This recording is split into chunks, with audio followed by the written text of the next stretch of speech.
Claustrophobia is something naturally scary to humans. As humans, we love to have our abilities to roam around. It's something we thrive upon, the idea of free will and doing whatever we'd like. So when we get put in these very confined spaces, we naturally go a little crazy. The idea of not having our freedom or our ability to go wherever we please is something that terrifies many. Now, imagine you're deep within a place. You're practically elbow to elbow with the walls that are beside you, and you're lost. Miles deep into these maze-like corridors with no real way to escape.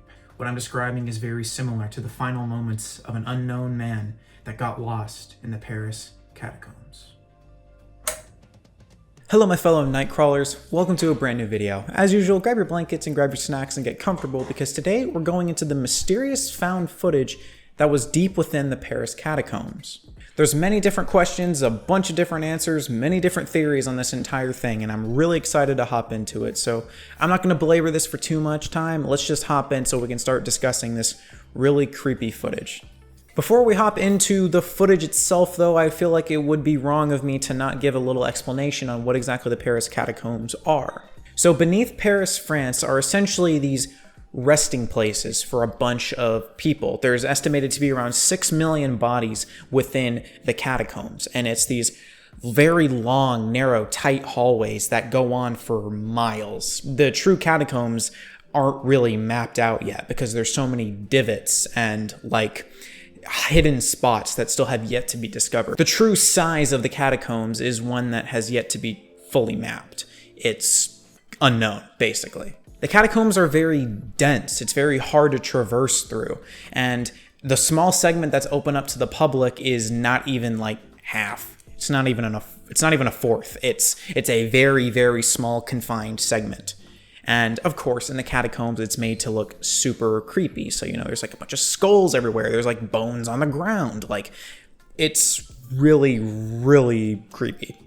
Now, the reason that the catacombs is only open in like a small segment is because it's deemed that the rest of the catacombs is like too unsafe to be explored. And it's not like it's just closed off and like, okay, well, don't go down there, kiddies. No, like if you traverse past the part where you're not supposed to go, the police will show up and like fine you, maybe arrest you. It's a really, really big deal that you don't go past a certain point within the catacombs.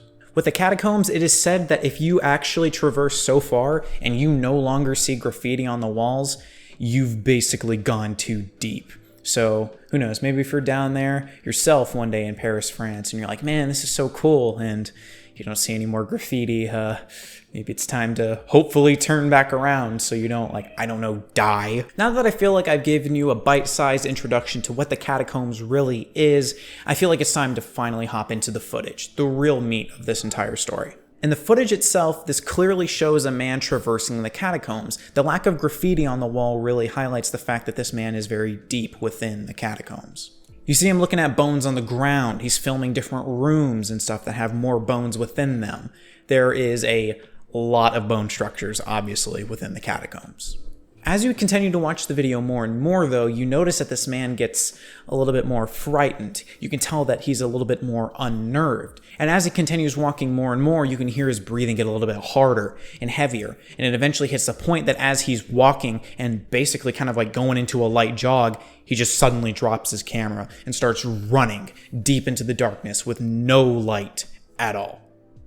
The footage eventually fades out because, you can't keep filming forever. It's unclear if the battery died or the guy ran out of film or something like that, but eventually the camera does stop filming.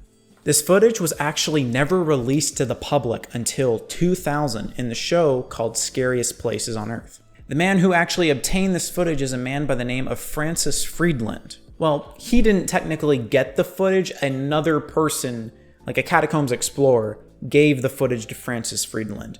And then that's how he got the okay, you know what I mean. When Francis received the footage, he tried his best to give it a date. It seemed like there was no real way to do it. Usually on some of the old video recorders and stuff like that, you can input a date at the bottom right on what time it really was. But the thing is that this videotape had nothing. There was absolutely zero bit of information about the date and when this could have happened. It is estimated to be around 1993 though. With the footage in hand, Francis Friedland decided to take it upon himself to try and find the area that person had gotten lost in. So he got a camera crew and went down there into the catacombs and started trying to find the place that was near at least where that person was before they dropped their camera.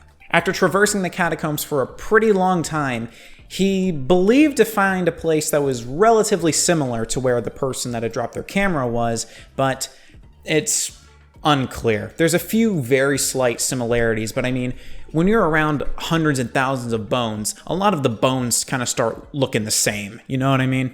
Now, of course, with every video like this, you're going to have your skeptics. Understandably so. I think that's good. You should have some bit of like, okay, maybe this is not real tied to it. The problem is, though, is that no one has come forward, even in the show Scariest Places on Earth, no one has come forward saying anything about this being a hoax or anything of the sort.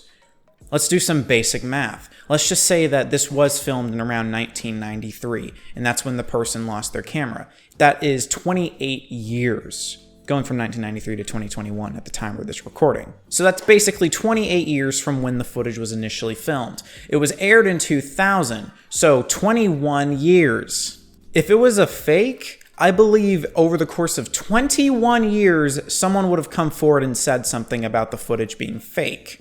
Now get this, Francis Friedland, the dude that was actually going back in there to try to find the place where the person that dropped their camera was at, never tried to publicize any of it. He never went on a tour or wrote a book or created a blog. He just kind of kept a low profile.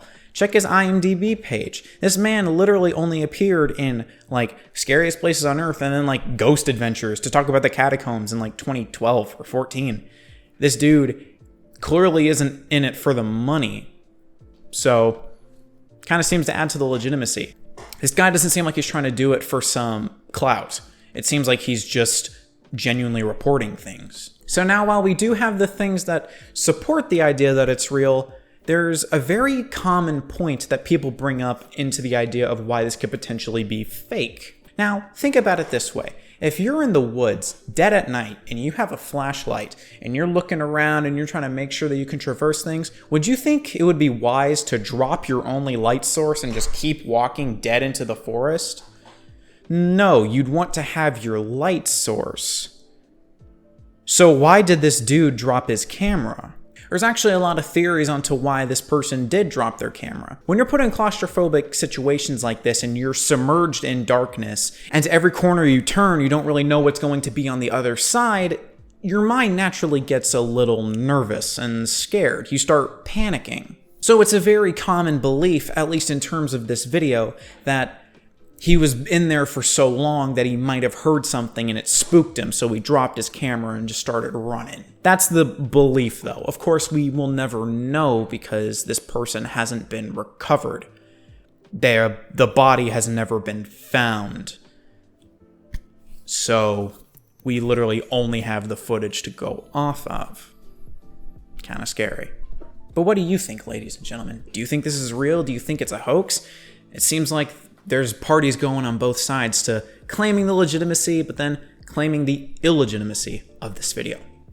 What do you think, though? But anyway, ladies and gentlemen, I hope you enjoyed the video. If you did, why not like and subscribe? It definitely helps me out. If you didn't, why not dislike and let me know what I can improve on for next time.